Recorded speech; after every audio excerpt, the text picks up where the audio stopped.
Welcome to Reddit After Hours. This is r/PettyRevenge, where OP finds her husband's affair partner's Christmas presents and makes sure to make better use of them. Our first Reddit post comes from extension piece 6114, titled Gifting Daughter Presents Meant for My Husband's Side Piece. Back in 2018, we went on a Christmas trip to see my now ex-husband's sister Jill. He was acting pretty strange to me the entire trip, and he wouldn't even talk to me. His sister, who I've only met one time before this, also ignored me. I was wrapping Christmas presents that we had sent to Jill's house, and Jill and Joe went outside for a long period of time. When we were packing up to leave, Joe was very concerned about his backpack. Only he could touch it. I thought this was really odd, but whatever. A month prior to leaving, I found a prepaid card in his wallet. I took it just to see what he would say. Of course, he asked about it, and he said it was for work. I said that I, quote, found it, and I gave it back to him. About a week later, I asked if he was having an affair. He said no, and I dropped it for now. We have not been in love for quite a while, and I knew that this marriage was heading towards divorce. Upon returning from this trip, something told me to look into his backpack. So, while he was showering, I looked and I found 2 bracelets and a gift bag, and I took both bracelets and I hid them from him. All was well until he went to the car to leave. He came storming in, demanding that I give the bracelets back. I simply replied, "What bracelets?" He said that he bought them for me for our anniversary next month. He knows, though, that I don't wear bracelets, and I actually hate them. Why would he be freaking out, though, if these bracelets really were for me and he was going to give them to me a month later? He ended up storming out, and we didn't talk about it again. I was finally able to get into his phone later on, and I discovered text messages confirming the affair. Now, on to the revenge. 2 years later, and we're finally divorcing. I'm clearing our rooms and helping him pack. While cleaning, I found the 2 bracelets again that I had hid years ago and had forgotten about. I didn't want them, but our middle child, who's 15, actually loves jewelry. At this point, we are separated, but decided to have Christmas at the house together. So, Christmas morning comes, and the kids are opening gifts. The look on Joe's face as our daughter opens the bracelets was priceless. They were rose gold, which was her favorite. Her face was beaming with joy, and he just sat there looking at the jewelry like a deer in headlights. And then OP posts a quick update. Some of you have very strong feelings about me gifting bracelets to my daughter and her feelings towards it if she finds out who they were for. I have no intention of telling her this. Joe will also not say anything. He denies the affair completely when talking to other people, and he has also since abandoned the kids. He moved out of state without telling them and only contacts them on holidays and birthdays. The only way she would find out is if he would tell her. We stayed married for 2 years after I found out, purely for financial reasons. OP, that's actually priceless. He can't admit to where the bracelets came from without also admitting to the affair, and he also can't even pretend to be mad about it because there's also nothing wrong with a mom gifting their daughter jewelry that they presumably think that their daughter would like. Good job, OP. And screw him for what he did to you and for abandoning his kids. Our next Reddit post comes from CS Hag, titled, Lab demanded I go over my required time to swap my SIM card to Lab's router, so it cost them thousands. Before I start, I should say that the manager that I mentioned frequently made irrational and uninformed demands of those under them and expected them to be executed immediately with minimal questions. To keep this post shorter, I won't list all the instances that I remember, but I will list the revenge. A while back, I was working at a lab that only had internet access by cellular router. It was a pretty good connection and allowed for nice upload and download speeds over the weekends when no one was on it, so people like to save their data transfers for like Friday afternoon. The main lab internet had unlimited data plans, but when all the staff were on site, it would be really slow and some people would complain, especially if people started their data transfers early. In addition to the main connection, some people such as myself had personal lines and routers. Mine had a very limited data plan though, with only 3 gigabytes per month since I was only using it for infrequent remote sessions. It was Friday afternoon and I was already over my 40 hours, which was unpaid because I'm on salary. So I packed up and I was walking out the door.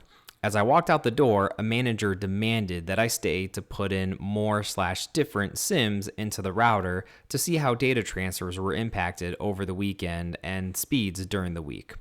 I explained that we didn't have any other unlimited SIMs available, and if we did activate one, that it would take time to get a connection. So they said to just use the one that's assigned to me, since I wouldn't need it for the weekend anyway, and I can activate a new one that would be ready for me when I came back in. I tried to tell him that mine was only a limited data plan, but before I could explain anything else, he told me to, quote, just do it. So I activated myself a new one, put the limited plan SIM into the main labs router, and left for the weekend, knowing that there would be a large data transfer over the weekend. Well, of course, Monday rolls around and the manager never says anything about it, and of course, neither did I. A few more days pass and they asked me to check out the data usage/speeds on the SIM. I gave them the numbers and found out that nearly 2 terabytes of data moved, almost 700 of which was on that 3 gigabyte limited plan. What they didn't let me explain was that the limited plans have a $10 per gigabyte overage fee, so this demand nearly cost the company $7,000 in a week. After this, my manager was much more receptive to listening to his underlings' input. That's exactly what I would have done, OP. If the manager continuously doesn't want to listen to anyone under him, let him make that decision and let him write out those consequences. Our next Reddit post comes from Equity, titled, "You bugged my car? Now you'll have to listen to exactly what I think about you. A petty divorce tale." I have a friend, let's call her Lisa. She's in her 50s and has been married since forever, and has spent way too much of that time putting up with her nightmare of a husband. Lisa had actually thought about divorcing him more times than she can count, but she always hesitated because she knew that he would turn the process into a living hell. Well, 2 months ago, Lisa finally snapped. She decided that it was time to break free, and she finally filed for divorce. Cue her husband, let's call him Todd the Terrible, immediately proving her right by going full-on paranoid spy mode. First, he installed surveillance cameras all over their house, which unfortunately is technically legal in our country as long as he's living there too. But Lisa's pretty sure that he also planted some illegal listening devices because, get this, that's the exact same advice that he gave his brother during his brother's divorce. As if that wasn't creepy enough, Todd took the car for 2 days because it's, quote, the family car. For context, he never uses this car because he has his own car. And he took this car right after she handed him the divorce papers. 2 days is plenty of time to slap a GPS tracker or a few bugs in the car, right? His excuse for all this James Bond level nonsense was he claims that Lisa is cheating. Spoiler alert, she isn't.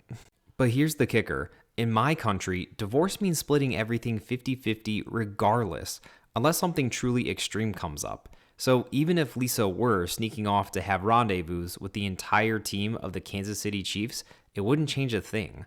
Todd's tantrum is completely pointless. Now, Lisa doesn't have the time or the money to check her car for gadgets, and the whole situation is understandably frustrating. So I suggested the perfect petty revenge. Turn his creepy surveillance obsession against him. Now when she's in the car, she routinely puts on a show, loudly announcing gems like, "Your manhood is so small that they'll need a microscope to find what you're working with. You're the worst passionate hugging I've ever had, and I've had some pretty bad passionate hugging. I feel sorry for your future dates. They'll need a search party to find any satisfaction." She's tried this a few times now, and she tells me that it's more satisfying than therapy.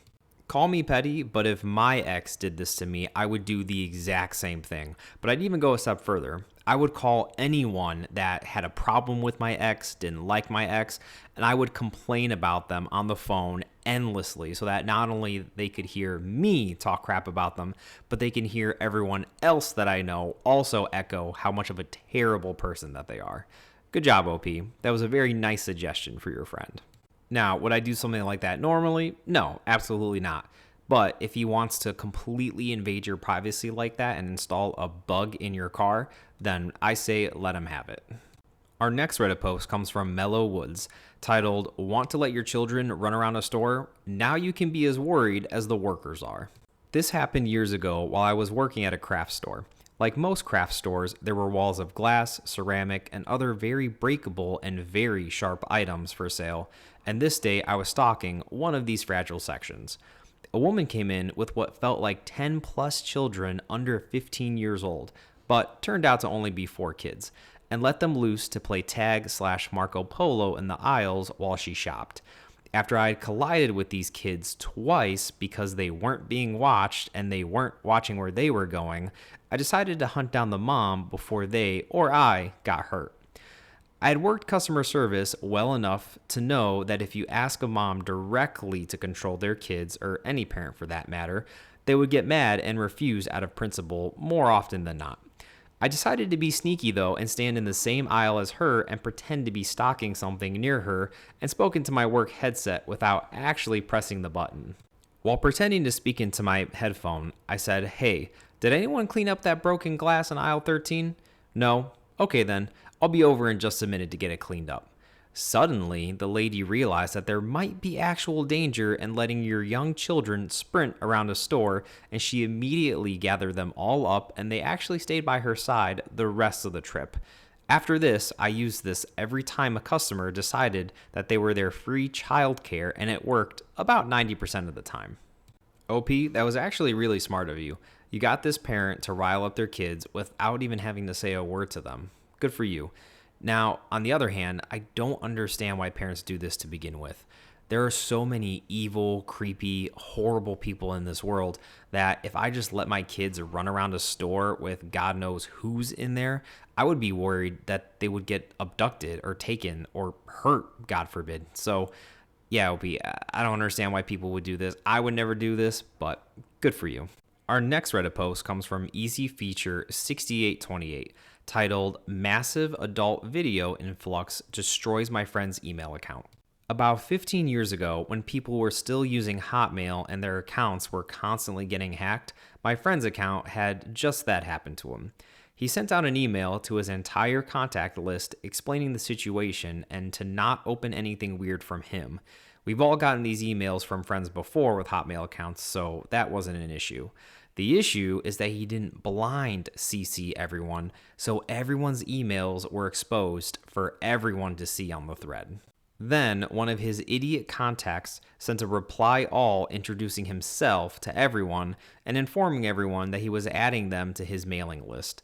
It was a dumb, cheeky joke, but many people didn't take it that way, and a, quote, reply all storm ensued of people telling him that they didn't want to be on his mailing list. The worst part is that there were big deal industry contracts in this thread, so my friend looked like a big ding-dong among all his work associates because of this one person. This pissed me off, so I did a bit of Googling and found a website that had hundreds of mailing lists of various types of adult videos. All legal, but definitely of a particular taste, not mainstream by any stretch, so I signed this guy up for all of them. Then I went to bed. The next day, this idiot had to make a Facebook post explaining that he woke up to an inbox overflowing with crazy, weird adult videos. Furthermore, because many of these sites were just harvesting emails to send spam, his Gmail account had been frozen by Google for sending so much spam, or something to that effect at least.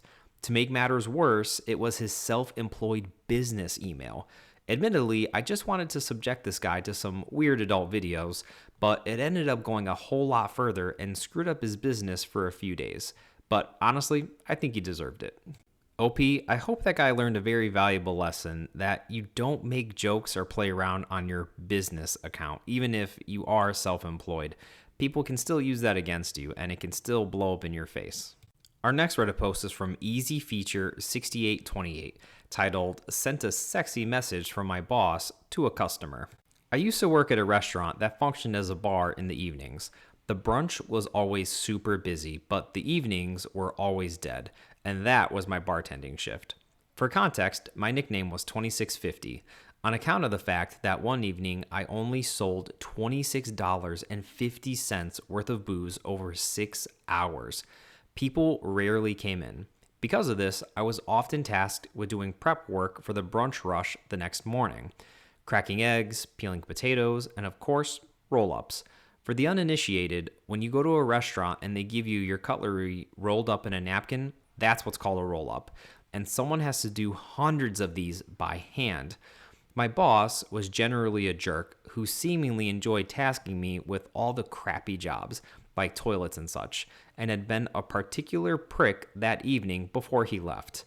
The restaurant was small, and I knew that he'd be slinging brunch the next morning, so in one of those roll ups, I wrote something along the lines of, "I think you're hot. Would you go out with me? Check one. Yes? No?" Then included his phone number. Then put it in the pile to go out the next morning during the rush, and I went home. The next morning, I got a text reading, "You are such a goddamn mother effer." That was awesome, but still, you're a mother effer. Apparently, a couple had walked in and he had given the role in question to the guy, who was super weirded out and confused, asking him if that was for him or his girlfriend. My boss had no concept of what was happening, so he was equally weirded out by this guy handing him this napkin with his own phone number on it. It was apparently amazing to watch. OP, although that's hilarious revenge, this could have had a lot of unintended consequences for the manager. Like, let's say that this is a corporate restaurant, right? And they would do anything to protect their reputation. This person could have maybe called corporate, complained for some type of harassment or something like that, and potentially gotten this guy fired. Which I'm not saying anyone deserves to lose their job, but depending on how he treated you guys and how much of a jerk he really was, he may or may not have deserved that anyway. But from what it sounds like, nothing crazy like that happened, so good job, OP. That was Reddit After Hours, bringing you r/PettyRevenge. Thank you all so much for listening, and if you like these stories, like and subscribe, and leave a comment down below for any future Reddit subs that you would like us to cover, as we post new Reddit videos almost every single day.